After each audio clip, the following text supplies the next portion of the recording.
Welcome to Decode Your Burnout, the podcast where we crack the code on burnout based on three primary factors: your programming, environment, and personality. We also feature experts who debunk the myths about what it takes to be successful in their industry and spin those tips to fit the workplace so you can optimize the way you work. I'm your host, Dr. Sharon Grossman, a psychologist turned coach, author, and burnout expert. If you're burned out and want to go from exhausted to extraordinary, book a free breakthrough session with me by going to bookachatwithsharon.com. And if you want to see how you're doing and what to focus on next, download the Burnout Checklist. You'll find the link in the show notes or go to bit.ly/checkyourburnout. Now let's get started.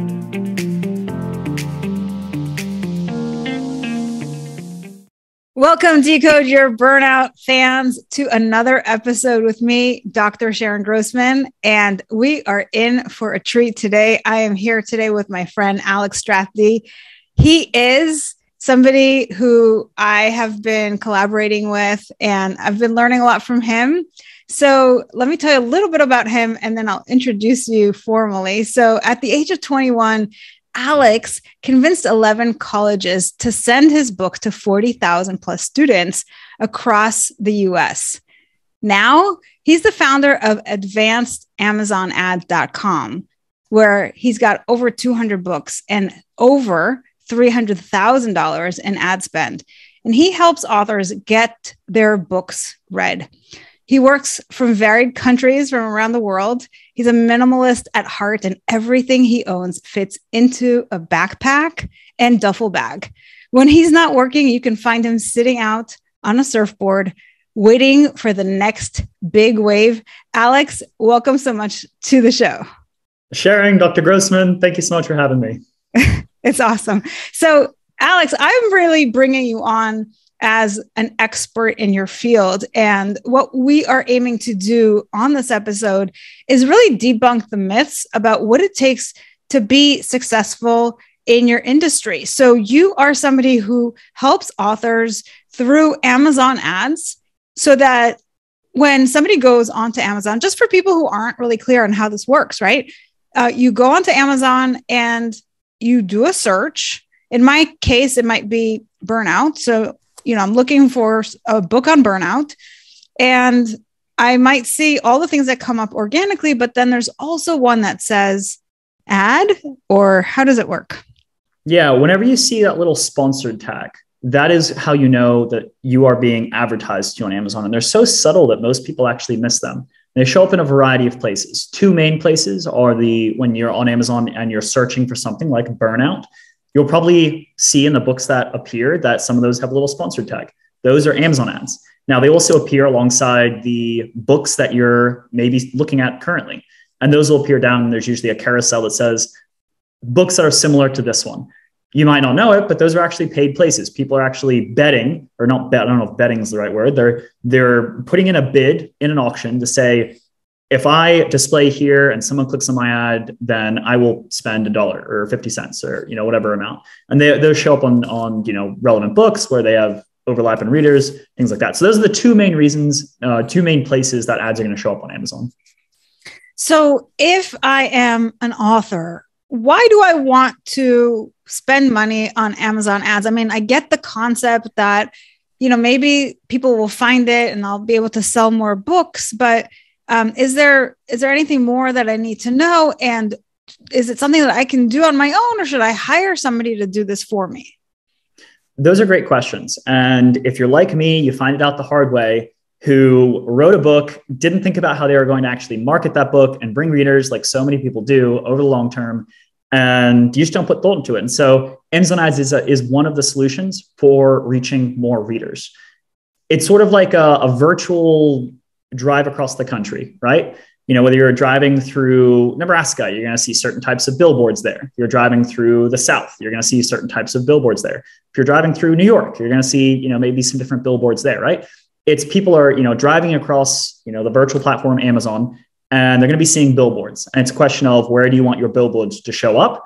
for some people, it makes sense, right? Like if you're, different books answer different questions. If, you are in the South or maybe you're in the North and you want to advertise warm vacations, it makes sense for your billboards to go there, right? But if, you're advertising, something that doesn't make sense at all to, a certain type of reader, like a memoir, for example, about your personal life that, maybe doesn't resonate with, a huge audience, it's not really going to make sense to just be putting yourself up on a billboard on, the busiest road in California, right? You really want to be specific with it. And in the same way, billboards across America, if billboards online, Amazon ads, you need to be specific with it. And we can get into the nuances of who should advertise, whatever have you, but, it comes down to really just knowing what your goals are with the ads and then reaching the right audience. Okay, so I got to imagine that there's a lot of people who have self-published that are listening to this. Maybe a lot of entrepreneurs who are considering self-publishing. And, being an entrepreneur can be a formula for burnout because as an entrepreneur, you tend to wear all the hats and you feel like you have to do all the things. And maybe on top of writing your book, now you're also looking at publishing your book. So it's just an added thing you have to learn and do and figure out. What would you say are the 3 biggest myths that self-published authors actually face when they're thinking about getting more eyeballs on their book, whether it's through Amazon or, ads in general? What would you say those big myths are that maybe you can debunk for us? Sure. The first is the myth of just thinking that you can put a book up on Amazon and it's going to sell. That is, maybe 10, 50 or 10 years ago, that would work. But it just, I don't even know if we can go back that far. It's crazy how fast things change. 5 years ago, you could put a self-help book up on Amazon and it would probably sell really well. That's no longer the case, right? We're in the maturing age of the platform. So myth number 1 is just the fact that depending on what your goals are for your book, you do need to be specific if you do plan on using Amazon as one of your main places to sell it, to actually know what people are searching for. So that's myth number 1. Myth number 2 is about, and this is more specific to Amazon ads, running your Amazon ads. It comes down to relevance. People think that there's a lot of different, and one of my biggest frustrations in being a specialist in the space is that there's so many resources out there about Amazon ads. And you see screenshots of people's royalty dashboards or their sales making X amount of dollars and saying, oh, well, buy my course. And what one person says who has that screenshot will be completely different from what someone else says about it. And what it comes down to is actually both of them could be correct. What it really is their books are probably completely different, right? So one book is going to need a very targeted approach. It's going to need a very, there's a demand for it. You need to target that. You're trying to get Amazon to really see your book, know who your book's audience really is. And that's, through really targeted campaigns. But I mean, there's some books out there that are just really evergreen for everyone, right? So for like one example, we have one author that we work with who he has a book that it's called Tiny Blunders, Big Disasters. It's just like, it's the same way with, if you're, like flipping through the channels and you see like, America's funniest home videos, right? It's like little bits of entertainment where it's like, Dr. Sharon, you're in the psychology field, I'm digital marketing, right? But if we both turn to that channel, like that's going to be super entertaining to both of us, right? We're both going to like laugh at that. It's the same thing with like a book. One book is going to need a completely different approach for Amazon ads than another book. So that's something to keep in mind is, there's a myth out there that you either need to stick with high relevance, which I think for the most part, I'd say 95% of books, they do need a very targeted approach. But there are also books that work really well with a shotgun, type approach. I think it's becoming less and less effective for various other reasons. But, the main myth is that, there's a lot of scammers out there and people who, have conflicting information. And it's just, what is your book? What are the books they're selling? If their books are similar to the books you're selling, you should probably pay attention. If not, then that's probably not for you. So is that what you mean by targeted approach? Exactly. So just figure out, who is your audience and figure out, well, is my book, is it like America's Funniest Home Videos? Is it going to, be relevant to a lot of people? Or is it something that's really, really specific, that isn't going to be as relevant to a lot of people? And, one example there could be, I was just interviewing another author for my podcast.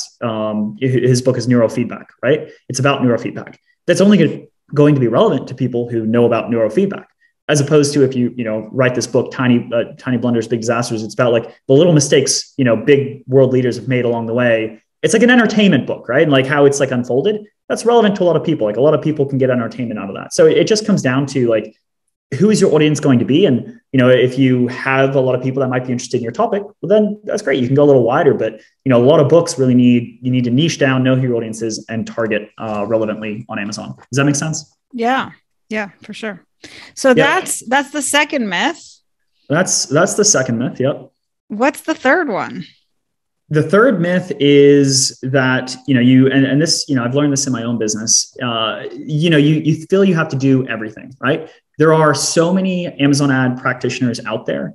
And so, I don't think you need to necessarily spend, thousands of dollars to get started with ads. What I would do if I was, in your shoes, and this is addressing the myth of just, how do you get started with Amazon ads, is I would just start with like, some very simple ads, see how you do with that, because that's going to make it so much easier to find someone who can really help you. Someone who can really help you is going to know to look at your book, see what your CTR is with your very basic ads. The CTR is your click-through rate. See what, how well your book has sold previously. They're going to know then kind of what ads that they need to approach it with. It's kind of like allowing you to show your symptoms of your book. Like here's kind of some initial data, because if you just hire someone to throw ads at your book without kind of doing some look at yourself, you might end up spending a lot of money and getting no results, for the length that they work with you. And so you really need to make sure that you're going in there knowing exactly what your book is about and, who is maybe more tailored to that approach. So that's myth number 3, is really just how to get started with Amazon ads. Run some quick, there's lots of like, Dave Chesson of Kindlepreneur. He has a great just entry level, ads course, just shows you like, click here. That's a wonderful one to get started with, just to look at, okay, I want to get it set up. And then from there, once you've got like a month or 2 of data, then hire it out, right? You don't need to do everything. That's one thing I've learned in my own business. Like I was saying, is don't try to wear every single hat. So those are my 3 myths for you. I love that. Okay. So what we're trying to do here is really understand what it takes to be successful. Clearly, our show today is really targeted towards entrepreneurs and especially authors. So what I want to do is take the lessons that you've shared today and see how we can apply these to our lives, so that if you are that self-published author and that entrepreneur, that maybe by applying these tips, you can avoid burnout for yourself. Here's what I heard you say, and maybe we can extrapolate on this a little bit. So the first thing I heard you say is you want to be clear on what people are searching for. And I think that can be applied to your business. So when you're deciding to be a coach or to help, if you're in the service profession in any way, shape, or form, you want to be somebody who isn't just showing up generically, right? So there's lots of, if we're going to stick with coaching, there's lots of coaches out there. But if you look, there's some people that show up as just like a generic life coach. And then there are people that are more nuanced. And that's what you're talking about, is look for who do you want to work with? What are they searching for? And be specific. The more specific you are, the more we get into tip number 2, which is relevance. Then you're going to be more relevant to you. And I've actually heard somebody say this once, which I think fits in really well here, which is if you have 2 different coaches and you're in the marketplace for coaching, and you have somebody who shows up as a life coach, and then you have somebody else who shows up as, let's say, a burnout coach, and you're burned out, who are you going to hire? Yeah, exactly. Chances are you're going to hire that burnout coach because it speaks specifically to you. It's speaking your language. So that's kind of what I'm hearing you say. I think these are really applicable for how we run our business. Right. I can't agree more. And this is specifically an issue I've had. And you're preaching to the choir here, because the more I figured out who I can serve and who I can't serve, it's meant everything to me. So that, it's a wonderful summary. Great. And, when you talked about relevance, you talked about how you can have this targeted approach, which is knowing who your audience is and niching down. And then you talked about Evergreen. And I think as we think about the products and services that we offer in the service industry, you can have more custom tailored kind of services like one-on-one coaching. And then you can have those more evergreen programs that maybe are like that plug and play, like the book that you write. As soon as you have it on Amazon, it just sells and keeps selling. So you just have to write it once, and then it's kind of like this perpetual motion machine, right? Or if you've got an online course or you've got some other thing that is just plug and play, it helps you to create that income without you putting in a lot more time into that service delivery. And that's essentially part of what helps you prevent burnout, because it takes less of your energy. And ultimately, we're trying to reserve our resources so that we don't burn out. That is a wonderful analogy, especially because, I mean, you're absolutely right. You're going to have different types of clients that come in. And if you can have offerings for, different ones, some that may take a little less effort because of, you kind of match how much you can help them to, the offering, right? So like, I have my free newsletter, right, that I send out once a week. And in that, I offer, that I try to help the people who I can't help. And that's my way to kind of like stay relevant to them, stay helpful. And then for those that I think are a really good fit for my program, I have the higher end Amazon ads that I offer, right? So I think that's a wonderful analogy. Amazing. And then the third thing you said is this myth that we have to do everything ourselves. And I think the more I talk to entrepreneurs, the more I hear, especially on like starting level, right, is people are struggling to make money in their business. So they're trying to save money. They don't want to outsource things. They're trying to do everything themselves on the cheap. And when I think about, I wrote a book and now I have to create this ad in order to test it and then hire help, I understand the strategy. And I think there's some really important takeaways there. But I also want to say that can feel overwhelming if you've never run an Amazon ad. And thank God, like you're like saying, okay, well, here's a course that you can take and you don't have to figure this out on your own, because like who's got the time or even the brain space for another thing, right? So yeah, it's like having those resources is so helpful. So thank you so much for sharing that. And I think that's in general, like what we want to figure out is how much can we take on? And if we need to get something done that in the long term is going to help us, like you're saying, you want to test the waters. We want to essentially diagnose the problem, gather up that data. And then once we have that, hire help, it makes total sense. But even that can feel overwhelming for some people. And I would say the more burned out, the more stressed out you are, the more overwhelming it's probably going to feel. So then reach out to those other kind of resources that help you figure it all out. Yeah. The easiest way to avoid scammers or avoid people who say they can help you, who really can't help you, is to just know the basic questions in that field that you should ask, right? And so by taking like Dave Chesson, Kinderpreneur's free course out there, you're just learning what questions you should ask. So you don't have someone coming in and being like, yeah, $1,000 a month for 1 million impressions.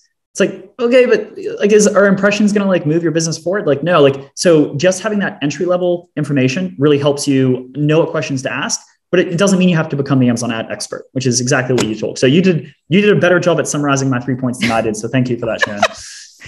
That's what I'm here to do. We're here to extrapolate. So I love that you shared these tips, and it really does kind of summarize what it takes to be a successful entrepreneur, where you want to be really specific. You want to be relevant in what you are offering, and you want to test what you're putting out there to see if there are any takers, if they're satisfied with it, if they refer other people to you, right? Or if there's just crickets. And if nobody's buying and nobody's showing an interest, then it's an opportunity for you to maybe hire a coach to help you figure it out further now that you've got some data, or go back to the drawing board and figure out maybe the next thing, right? Or do some more market research. So I think everything that you've shared is really so relevant to what people are dealing with as entrepreneurs. And I love that we go even more specifically into people who are self-published authors and how to help them get their book out there. So, for somebody who's worked with a bunch of different authors, and you talked about all the ad spend money that you've been putting out there, what are some success stories that maybe you can share to give people a sense of what's possible? Sure. Yeah. One specific author we've been working with since this would be, I think he launched his book March of 2020. And pretty much through Amazon ads alone, we've sold close to 10,000 copies of his book. And so, that's great. His book this is the one I was just talking about, Neurofeedback 101. Now, that's in a niche that is very popular right now. A lot of people are coming out of COVID, and thanks to Bessel van der Kolk's The Body Keeps the Score, his book really brought to light what neurofeedback is and how it can help with things like trauma or PTSD, things like even burnout. And so that is in a niche that does really well, right? Now, for a lot of authors, they think, oh, I can just do Amazon ads and that's going to make my book sell. It's just not the case. And we don't take on about 80% of the authors that come to us just because of, you can advertise all day, but if it's not, again, like, for someone like, for example, here's an author we said no to, was someone who came to us with, it was like a list of like specifically guided Bible studies for women. Now, that's not going to be relevant to a majority of readers on Amazon. You might find, you might niche down and find a very specific few, and Amazon ads might be maybe worth it. But in our eyes, we thought honestly her marketing efforts would be better off contacting churches, right? And saying, hey, I have this guided study for the women's groups of your churches, right? That's going to be a lot more leverage for her than, just paying it out to Amazon. So I would say, see if there is some gatekeeper that has access. It's the same way, the way you introduced me, the way we did that with our book was we reached out to a ton of colleges, right? They have access to all of these students who we can get in front of. So, when it comes to Amazon ads, really make sure that, I've trailed off here. I've gone on a bit of a monologue, but yeah, you have to know, who it's going to work for and who it's not going to work for.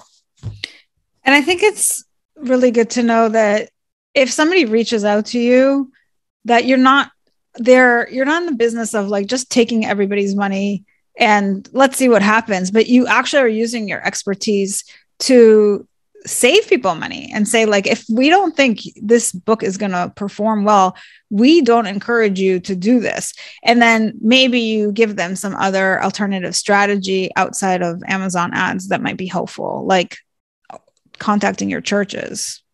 Exactly. And there's a lot of, to me, creative marketing is the best kind of marketing. It's going to beat everything else, right? Now, it also takes the most brain power. You actually have to sit down and be like, okay, who can what audiences can I get in front of? Russell Brunson's Traffic Secrets was really helpful for me to kind of figure this out. It's like, who's my ideal customer avatar? What are they listening to? What YouTubers are they listening to? Who on Twitter are they paying attention to? Maybe it's an institution that they're a part of. For us, it was colleges. Figure out who those gatekeepers are, get in with the gatekeepers, build strong relationships, provide value to those gatekeepers. And then over time, those gatekeepers will actually allow you to, get in front of their audiences. That's a wonderful way, especially to avoid burnout, to really get in front of your ideal audiences. Use leverage. Don't go after them one by one, but go after the people who have, mass influence over those audiences. And I like this idea of leverage too, when we think about just how we engage with our work in general. And I want to encourage people that are listening to this to really think creatively about leverage in your work. How can you use different ways to be really smart about how you can get the kind of results that you're going for? And one thing that comes to mind as we're talking about this is, do you remember that movie, The Pursuit of Happiness? I do know the movie. I have not seen it, so I'm not going to be a good use case for this reference, but I'll try to pick up on it. So Will Smith it's a true story. He plays this guy who's he had this list for cold calling, and he was given very specific instructions. You call people in order, and the list was in order from like people who are bottom of the totem pole all the way up to maybe like the CEOs. And so he starts doing this, and it takes forever. It's like so much energy. And this is how people burn out, right? Like they have all the drudge work that they got to go through. And then one day he says to himself, screw this, I'm just going to go right to the top. And he calls the CEO of the company, and the guy's like, oh yeah, like I can meet in 30 minutes. And he's just like, boom, he leaves the office. He runs out, he grabs a cab, he goes to the guy's office, and he closes a deal, right? Yeah. That's leverage. And I want people to think about how can you work smarter rather than do all that drudge work that really robs you of your energy. And kind of funny story, right before we started this podcast, I've got one of those Roomba things, if you know what that is. It's like those robot floor cleaners. And so I pressed the button to get it to start cleaning one of the rooms. And it said, my battery is low. And I was like, if only we had a button like that. That told us. Can't work. My battery's low. If only we had that sort of thing that told us when our battery is low, because so often we're not paying attention when we're tired. We just keep pushing forward and forward until we run out of steam. And so I think there's a few lessons here. One is you mentioned like using leverage, and the other is to just pay attention to what's going on internally rather than being so externally focused. Yeah, no, that's a great point. And I mean, I was even feeling that earlier this week, and, it's right. Like, because of, Monday was like a 12-hour day, it's like realizing that's not sustainable. So then Tuesday was, a much shorter day, and so, you give yourself that time to break. And at 4:00, I was off my computer to go play volleyball with friends. It's like Beautiful. Finding that thing that rejuvenates you. So that's a great point. And, thank goodness we have people like you to tell us that, so that we avoid the burnout, because it's not fun. So Alex, if somebody's interested in working with you, we're going to have the link to your newsletter. And if you would share with us also that free course for people who are interested, but tell us how someone can get in touch with you, especially if they are interested in maybe checking you out for Amazon ads for their book, to see maybe they're in that 20% that you might work with. Sure. advancedamazonads.com is where you can find us. The authors that we like to work with are people who come in with, at least 100 reviews, a little bit of sales history, and really knowing what their goal is for the book. Those are the three main things, that we care about when bringing on the right author. And the free course is, I think you can just go to kindlepreneur.com, I think is the website. And there's so many links on there. They have so many helpful free resources. I think out of anyone in self-publishing, I think Dave Chesson does the most for first-time authors, and giving away just so much free stuff that he doesn't have to. It's really wonderful. Publisher Rocket's very useful for a lot of reasons, which is his piece of software. But yeah, so that's now I feel like I'm plugging him in. In terms of the newsletter, you can just go to our website. We have a free course on our website as well. I'm actually redoing it. That's why I mentioned Dave's and not mine. That's going to be up next week. And again, that's for those authors who we can't help. I still want to be able to give them some sort of a resource to help them get started. And so that you can just go to our website. It'll say like sign up for our free course, and you'll be on the newsletter. Well, Alex, you've shared so many amazing resources with us. So just to recap, there is a free course that you will eventually have up and running on your website. And maybe by the time, I think by the time this episode airs, that will be already in effect. You've got your newsletter where you're sharing tips and resources. And by the way, I am subscribed to that newsletter, and I look forward to it every Thursday. I love your tips. They're amazing, super fun to read. And you keep it short and concise, which is what I love. And we have your contact info. So if anybody wants to look you up, they know where to find you. Any last words, anything else you want to share with our listeners? Pay attention here, because burnout's not fun, and Sharon is going to help you avoid it. So I really, really appreciate, especially as someone who's going through burnout, what you're doing. So thank you for the work you're doing, Sharon. Thank you so much for being on the show. And keep doing the amazing work that you're doing. You're helping a lot of people in your own way avoid burnout. Thank you.